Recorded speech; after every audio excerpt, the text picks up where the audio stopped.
Bonjour les amis, aujourd'hui je vous invite au parc naturel de Praina, la plage qui se trouve à côté du temple de Rio de Janeiro. Et je vais vous présenter un petit stand avec une association qui s'occupe de préserver l'environnement ici, que ce soit des sujets sur les hippocampes, aussi sur les tortues de mer. Et on va parler avec une personne qui travaille sur le projet, un jeune qui a étudié en France. Donc ça peut être intéressant de discuter avec lui, il parle couramment français. Venez. Voilà, c'est dans un stand avec les hippocampes. Bonjour. Bonjour, donc je m'appelle Yann et je suis ici avec le projet Trabalhos Marinhos de Rio de Janeiro. Donc c'est un projet de hippocampe ici à Rio de Janeiro dont on a des chercheurs pour parler un peu plus, donc parler à la population de comment il s'agit de ces animaux. Et ce qu'on fait, c'est de voir comment la population des hippocampes elle est ici au Brésil et à Rio. Et aussi parce que cette population elle a un risque d'extinction avec la pêche et le tourisme et aussi avec le marché et tout ça, les personnes qui veulent vendre des hippocampes qui sont sèches, ils prennent les hippocampes et ils sèchent les hippocampes et vendent les os des hippocampes et tout ça pour faire aussi des souvenirs. Ok. Des choses comme ça. Et cette association existe depuis quand? Cette association elle existe depuis le début du siècle 21, le début de l'année 2000. Et elle a été créée par ma mère, par Nathalie, qui est donc la responsable. Elle est une biologiste qui est chercheur et elle est professeure d'une université ici à Rio. Elle a commencé par ce projet. Au début, elle était plutôt que pour chercher, mais après elle a voulu montrer aux personnes qu'est-ce que les hippocampes. D'accord, c'est une passion pour elle qui t'a transmise en fait? Ouais, un peu, ouais. On peut dire qu'elle m'a un peu transmis. Et c'est plutôt pour je veux aussi montrer aux personnes qu'on ne peut pas jeter ces choses en mer parce que cela peut porter préjudice aux animaux et comme aux hippocampes parce qu'ils sont des animaux qui restent dans des lieux très petits et donc si tu jettes par exemple un plastique et tout ça, vont rester, vont s'accrocher, les plastiques vont rester dans le plastique et c'est là qu'il peut mourir par ça. D'accord. Et votre projet, il vous engage à différents endroits du Brésil, pas que Rio de Janeiro? C'est plutôt Rio de Janeiro, mais aussi, par exemple, on a des congrès, on appelle ici, par des autres parties du Brésil. Donc on va montrer aussi aux personnes comment fonctionne notre projet, mais c'est la partie dont on voit les hippocampes et donc on fait la recherche et tout ça, c'est plutôt à Rio de Janeiro. Ok. En tout cas, merci, tu parles super bien français, c'est impressionnant. J'essaie un peu. Mais... Combien de temps tu as étudié en France? Non, j'ai pas étudié en France, j'ai étudié dans un lycée ici à Rio de Janeiro, c'est le lycée Molière. D'accord. J'ai resté 14 ans. 14 ans? Waouh! Et félicitations pour ton français, il est parfait. Merci. Et puis aussi pour votre organisation.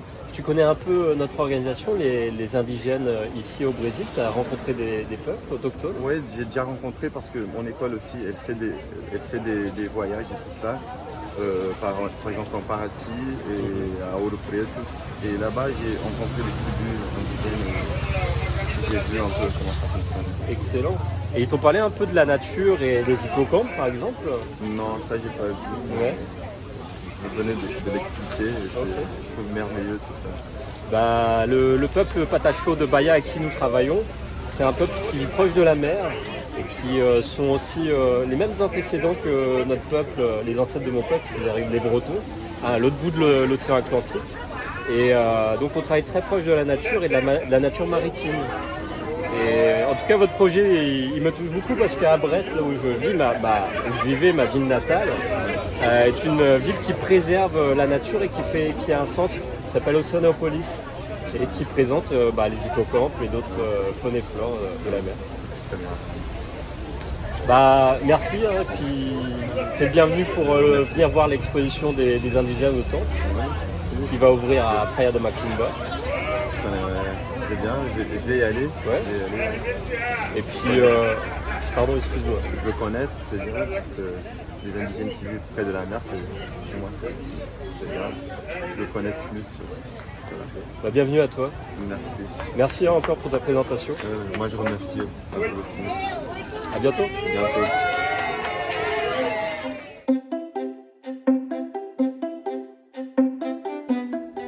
Bienvenue, ici nous sommes dans un autre lieu du parc, une exposition dynamique qui s'appelle Adriana de la Vallée et qui fait une exposition sur la voix des ancêtres, les peuples indigènes, et qui est une activiste qui fait des créations pour présenter l'art indigène, leur culture et le symbolisme de leur culture. Voilà, je vais vous faire entrer à l'intérieur et puis vous allez voir un peu les différentes créations.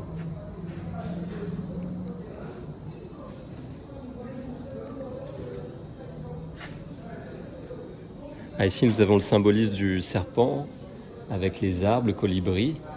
C'est une symbolique qu'on retrouve très souvent dans la culture et l'art traditionnel indigène. Le serpent de la Força da Mata, qui représente toute cette force de la nature qui est très présente dans la nature, dans cette force tellurique qui vient de la terre et qui se véhicule au travers des encantados, les enchantés, le monde des enchantés dans la nature. Et le colibri qui est plus un symbole, ici que vous pouvez voir, qui est un oiseau qui s'appelle le beija-flor ici au Brésil. Il y a un oiseau qui représente toute la subtilité spirituelle de ce peuple, des peuples indigènes. Donc ici, d'autres symboles avec le colibri. Donc ici, d'autres symboles avec le colibri, les poissons de la rivière, des rios.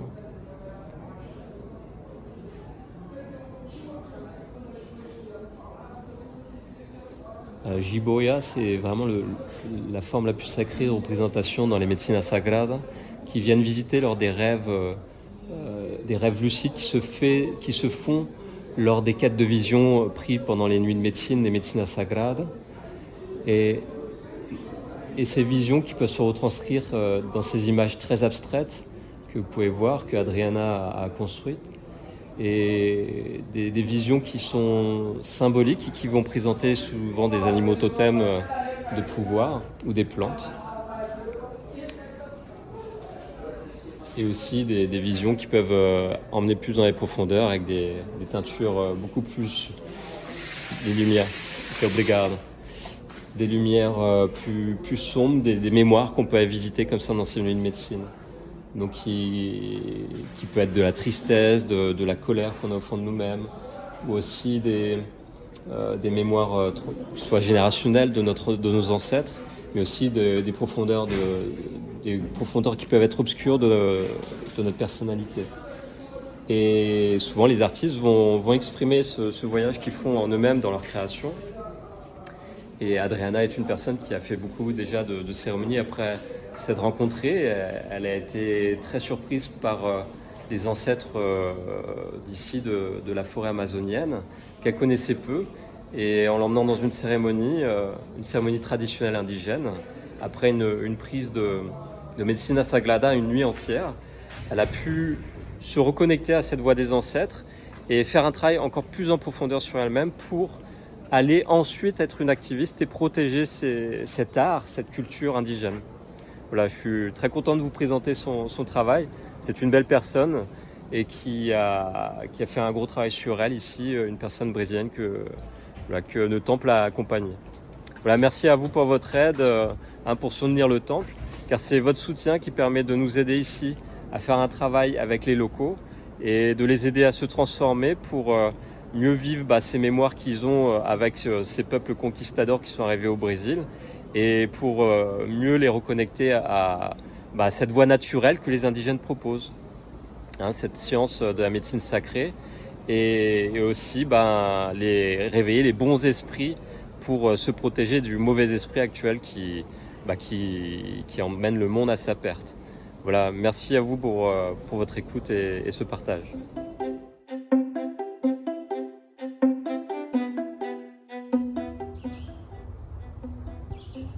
Petit macaquino.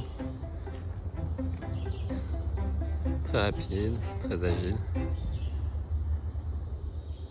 Nous voilà arrivés ici dans un autre lieu du parc, un lieu très naturel, posé, calme, pour vous parler d'un sujet qui touche la plupart d'entre nous dans ce monde moderne agité. Ce sujet, c'est quoi? C'est l'inflammation. Qu'est-ce qu'une inflammation? Une inflammation, vous l'avez peut-être déjà tous vécu, c'est qu'elle soit légère ou très aiguë. C'est une zone du corps qui va recevoir une influence nerveuse après un trauma ou après un excès d'agitation, de stress dans sa vie, qui fait que cette influence nerveuse va demander au corps de s'immobiliser. Qu'est-ce que ça va créer, cette influence nerveuse? Ça va créer une zone du corps, un organe qui va commencer à s'inflammer, à doubler de volume, à devenir peut-être couleur rouge, telle que la peau en surface qui des fois est très rouge. Ou ça peut être aussi une inflammation interne qui fait que ça peut entraîner des grandes douleurs à l'intérieur du corps. Ces grandes douleurs à l'intérieur du corps, c'est lié à des tissus cellulaires que nous appelons les fascias. Et souvent, ces inflammations se trouvent soit en surface, soit en profondeur des organes. Et ces inflammations, à quoi elles servent dans la vie de tous les jours? Parce que c'est toujours chiant d'avoir mal dans le corps et puis d'être bloqué, de ne pas pouvoir bouger, de faire ce qu'on a envie. Ces inflammations, c'est un peu comme le voyant au tableau de bord d'une voiture. Il y a le voyant qui clignote, il nous prévient, attention, là il y a un problème, il faut par exemple changer l'huile du moteur ou faire une vérification des niveaux, que ce soit l'eau, l'huile. Et donc ça nous demande de s'arrêter pour vérifier. L'inflammation, c'est un peu pareil. Elle nous prévient par la douleur, ça gonfle, qu'on a du mal à se déplacer, à se mouver. Et on doit s'arrêter pour voir ce qui se passe. Souvent, dans le monde moderne, nous ne sommes pas à l'écoute de cela. Qu'est-ce que ça va créer en conséquence, le fait de ne pas être à l'écoute de cette inflammation? Ça va créer une forme soit de fatigue chronique, on va commencer à être de plus en plus fatigué, ou ça va créer aussi, cette fatigue chronique souvent vient d'une perte de vitalité, on va perdre du potentiel de concentration, du potentiel de calme, de self-control par rapport à ce manque de vitalité. Et au long terme, par une accumulation, comme on peut voir, tout matériau a une certaine résistance, le corps humain aussi a sa résistance. Le corps humain, cellulairement, il se régénère tous les 21 jours et tous les X temps, de 9 ans, 9 mois. Il y a une forme de régénérescence au niveau cellulaire. Mais si on empêche un processus naturel qu'on peut voir en naturopathie qui s'appelle le processus homéostasique, alors qu'est-ce que c'est ce mot homéostasique? Ça explique que la nature, à partir du moment où on lui laisse sa liberté, elle reprend, elle a un rythme équilibré. Et processus homéostatique, elle reprend son rythme équilibré à partir du moment où on ne l'empêche pas. Donc ce monde moderne dans lequel nous vivons, dans lequel nous nous déplaçons avec nos expériences, fait qu'on vit une inflammation régulière, mais que nous ne sommes pas assez à l'écoute. Nous ne prenons pas assez de temps pour s'immobiliser et faire un scanner de notre être, de notre corps, de nos émotions, de notre psychisme. Et nous allons accumuler ce stress dans le corps qui va se transformer en inflammation, que ce soit chronique ou aiguë, voire qui va entraîner une dégénérescence au niveau cellulaire par rapport à l'information ou à l'influx nerveux qu'on envoie par la réponse de ce voyant qui s'est allumé. Généralement, dans le monde moderne, nous avons des organes qui vont ramasser cet influx nerveux, ce stress oxydatif dans le corps, dans des zones particulières qui vont prendre en premier. Donc ça va être dans les organes internes plus les intestins, ça dépend de notre alimentation. Est-ce que nous avons une bonne alimentation végétale, biologique, organique, qui fait qu'il est biocompatible avec le corps, avec un régime léger en viande, en poisson, en forme animale? Est-ce que nous avons un régime qui est plutôt oxydatif, corrosif, très salé, très sucré, de la friture, des aliments frits, des aliments industriels transformés avec des additifs chimiques?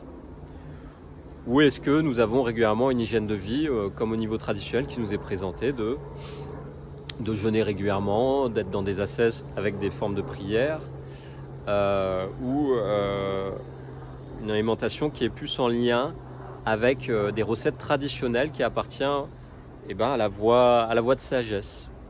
Quand je pense par exemple à des repas qui se prennent à des saisons particulières, en adéquation avec notre environnement. Souvent, quand on mange industriel, on mange des fruits, des légumes qui ne sont pas de saison, alors que normalement, l'être humain doit manger, pour être en harmonie avec son lieu, tous les aliments qui vont se trouver à 50 km autour de lui. On va dire que c'est le plus biocompatible au niveau de l'énergie, au niveau de la vitalité, au niveau de la résilience avec le lieu, pour éviter des surcharges, que ce soit au niveau subtil. Et, excusez-moi, il y a des moustiques ici. Et ce que nous allons manger va nous donner un état quotidien du niveau d'inflammation dans le corps. Alors par du repos, par un équilibre avec des pratiques que nous pouvons vivre dans la tradition. Je pense à l'islam, vu que vous pouvez savoir actuellement, je me suis reconverti à l'islam. Donc la vie d'un musulman est quotidiennement cyclée avec 5 prières. Et puis avec une alimentation qui est traditionnelle, comme la viande cachère, préparée, bénite. De travailler avec les producteurs locaux pour se nourrir d'une façon saine et créer un réseau qui est sain aussi. Donc les conséquences, souvent les organes qui vont prendre en premier, ça va être le gros intestin, comme ça, par la digestion, les organes internes du tube digestif, qui vont être inflammés si on mange n'importe quoi. Et ce corps, notre corps il accumule les déchets. Et ces déchets vont se fixer à des zones particulières du corps.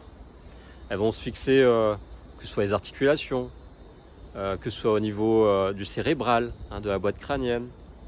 Ils vont se fixer, ces déchets, sur des zones particulières des organes. Ces zones qu'on appelle des tissus conjonctifs, sous le nom aussi des fascias, ces tissus qui vont envelopper les organes et créer une interaction entre les organes. Les fascias du corps sont tous liés. Et ces inflammations vont se manifester souvent soit dans les organes internes, par le stock de déchets, qui empêche les flux de bien passer, les flux organiques, le sang, la lymphe et le système nerveux, qui va créer un blocage comme un barrage. Et ces barrages, ça fait une rétention, et comme vous pouvez voir, EDF en France se sert de la rétention pour créer de l'électricité. Et dans le corps, c'est pareil. On a un feu comme ça qui se manifeste par rapport à ce barrage. Et ce feu, en médecine chinoise, on l'appelle un feu pervers. Et ce feu pervers, il s'accumule et ça crée des inflammations dans le corps. D'où le terme flamme, inflammation. Ça peut se manifester par des rougeurs sur la peau. Le feu, ça brûle, ça fait rouge. Le rouge, c'est la couleur du feu. Tout ça, c'est symbolique. On l'étudie en alchimie traditionnelle. Et ces inflammations dans le corps, au fil du temps, à long terme, comme je disais, vont créer des maladies de dégénérescence, vu que le corps ne peut plus lutter face à ces feux pervers. Donc pour gérer ces feux pervers dans la tradition, quand nous sommes bien dans un rythme traditionnel, ce rythme va donner une respiration à l'être. Une respiration au corps, une respiration dans la présence, dans l'attention à la prière, qui va donner un espace où on peut s'épanouir dans la vie au quotidien, pour se connecter à un autre feu. Et cet autre feu, nous l'appelons le feu du ciel.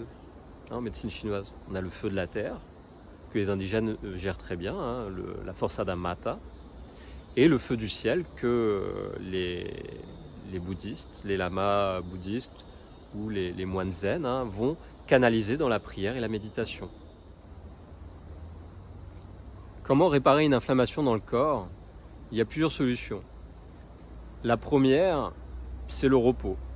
La plus simple, c'est de s'arrêter, de prendre des vacances et puis de sortir de l'environnement de stress.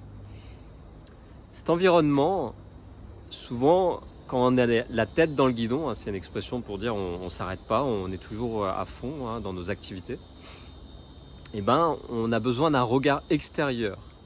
Ce regard extérieur dans la vie au quotidien, dans le système, ça va être un regard professionnel de thérapeute. Ces thérapeutes, quand ils sont bien formés, ils vont voir le problème inflammatoire et vont donner un conseil par rapport au terrain de vie de la personne. Donc il va conseiller par rapport à son quotidien, comment la personne vit au quotidien. Donc souvent le thérapeute a un questionnaire, il fait un check-up, une anamnèse en fait, de voir ce que la personne a vécu dans le passé. Et puis il va questionner, il va faire un questionnaire qui va permettre à la personne de dire un peu ce qu'elle vit au quotidien. Parce que c'est les habitudes du quotidien qui vont créer l'inflammation dans le corps. Et ces thérapies, que ce soit psychologiques en cabinet, que ce soit aussi thérapie aquatique en piscine, parce que souvent quand on a des inflammations dans le corps, comme je pense à la fibromyalgie, qui est liée au fascia, au tissu conjonctif, il y a une écoute du corps qui peut être accompagnée dans l'eau, qui, d'un point de vue symbolique dans l'alchimie traditionnelle, équilibre ce feu pervers qui est bloqué dans les tissus. Donc, traditionnellement, quand on parle de feu comme ça, de façon symbolique, c'est pas le feu, une flamme dans le corps, mais c'est un niveau d'énergie nerveuse bloquée dans le corps qui va créer une réaction qui paraît à un excès de gérer ce feu, cette inflammation. Le plus simple, c'est de se poser, c'est de prendre des vacances, s'allonger, on va dire régulièrement, éviter de s'activer trop le stress, le système nerveux, donc éviter d'utiliser des technologies électromagnétiques qui vont emmener ce feu pervers dans le corps. Parce que oui, la technologie du monde moderne, comme vous pouvez voir dans le temple, on parle de technologie qui a des influences dites électromagnétiques sur les êtres et qui emmène même à certains services à utiliser ces technologies pour influencer le psychisme d'une collectivité humaine ou individuelle. Donc toutes ces technologies créent un feu en fait dans le corps. Et dans l'islam, quand nous parlons de feu de la terre, nous parlons du feu du centre de la terre avec des entités qui s'y trouvent. Ces entités, nous les nommons les djinns. Et ces djinns, c'est des entités qui sont porteuses d'informations mémorielles. C'est pour ça que certains médiums vont capter ces informations. Et par contre, sont totalement en état de possession par ces entités. Et notre corps, dans sa société moderne, il est un peu perturbé en permanence avec le choc électromagnétique, la violence du monde moderne, et nous ouvre des portes. Et ces portes, comme Aldous Huxley disait, les portes de la perception, en étant tout le temps à droite, à gauche, avec les publicités et les états de violence, de choc qu'on vit en permanence dans l'agitation du monde moderne, fait que nos portes de perception vont accueillir ces forces. Malheureusement, quand nous n'avons pas une tradition bien verrouillée avec un moine ou un prêtre qui a la connaissance des pratiques d'exorcisme ou d'emmener en tout cas les personnes qui l'accompagnent dans un rythme cyclé avec l'équilibre homéostatique de la nature, ces entités du feu de la terre prennent possession du psychisme de l'être humain. Et ce qui entraîne une non-écoute de soi-même, de son être, de son corps, pris par le feu des désirs. Et c'est ce que nous étudions ici dans le temple, dans la voie du bouddhisme traditionnel, c'est comment apprendre à se connaître et puis à maîtriser ses désirs. Il y a aussi deux autres poisons qu'on voit dans la roue du samsara, au centre de la roue du samsara. C'est une autre leçon sur la gnose bouddhique. Je ne vais pas vous faire un cours de gnose bouddhique maintenant.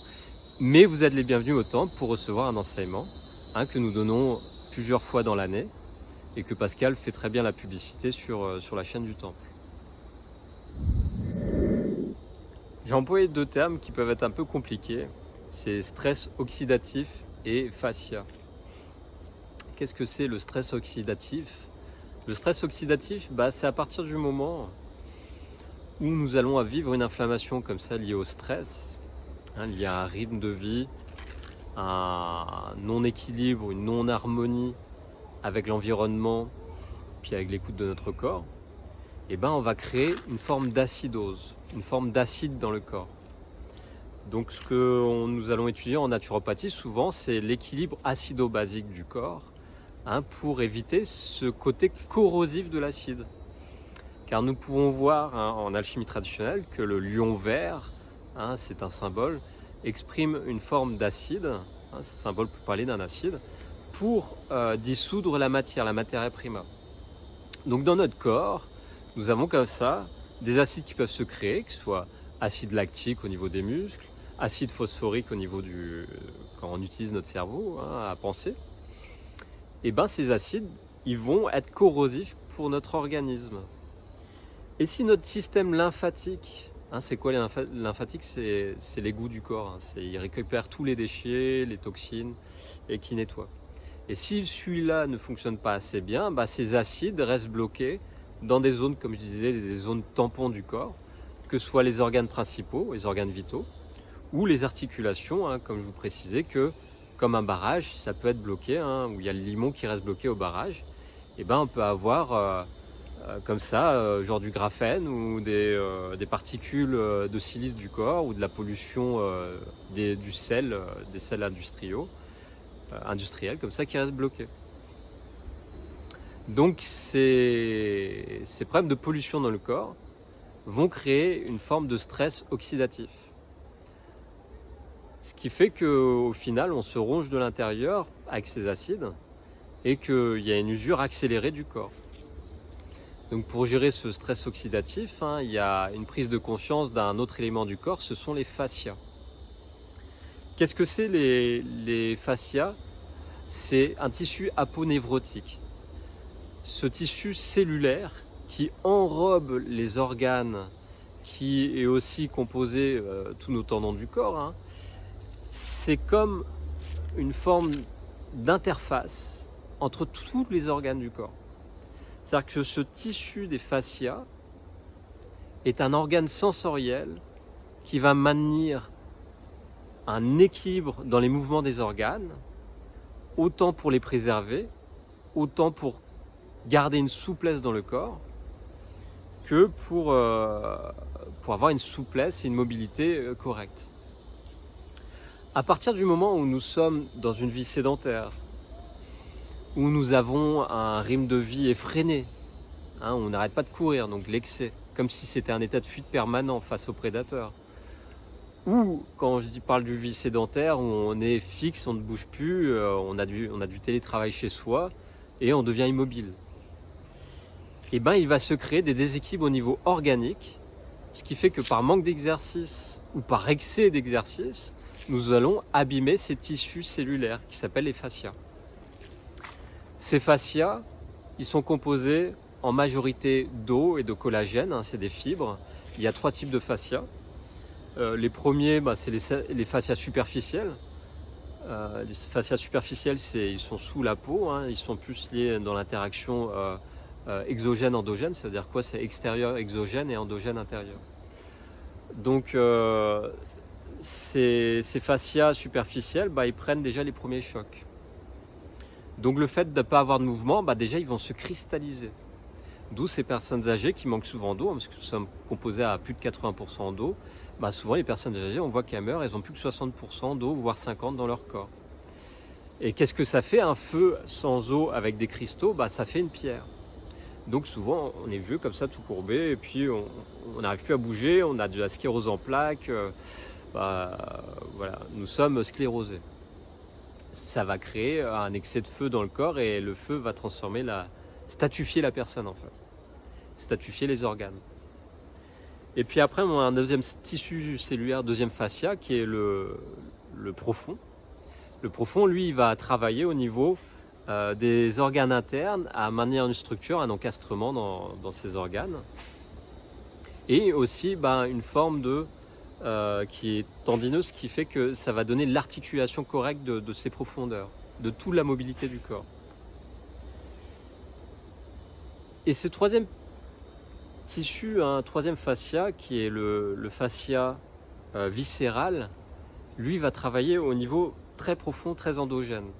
Et va donner une forme de flottement comme ça dans les organes qui fait que quand on rentre dans par exemple des exercices, des pratiques de yoga, hein, c'est un autre remède où je vous en parlais après, et ben nous travaillons sur des tissus comme ça intérieurement dans les méditations, dans le senti, en profondeur pour rentrer en connexion avec le cœur, la tête, aussi au niveau viscéral et de la respiration pulmonaire.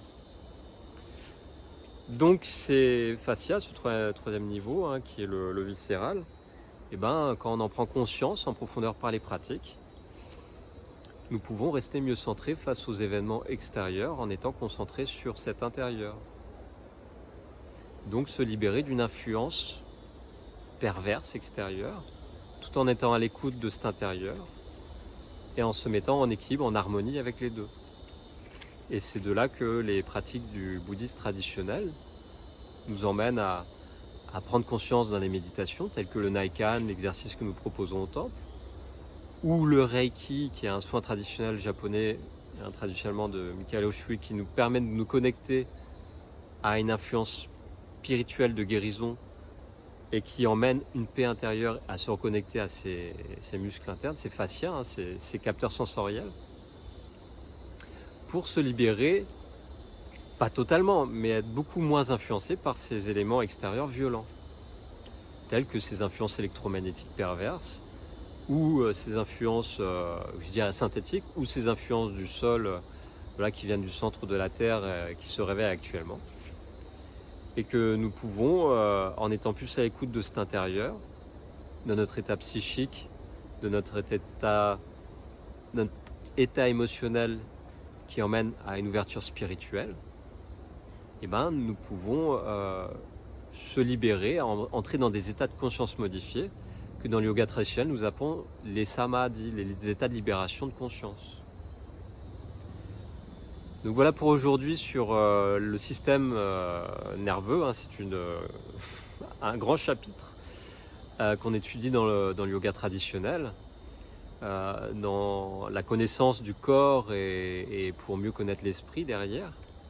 Et ben, nous avons toutes ces études qui est faites au travers différents cycles. Donc là je fais de la pub pour le temple mais aussi pour les activités du temple que je propose, soit des thérapies ou aussi des cours de yoga et qui permettent de rentrer en conscience de son être et de se libérer des influences perverses extérieures pour se renforcer, comme on dit en médecine chinoise, monter ses murailles, hein, les murailles de Chine. Voilà les amis, merci pour votre écoute, à bientôt.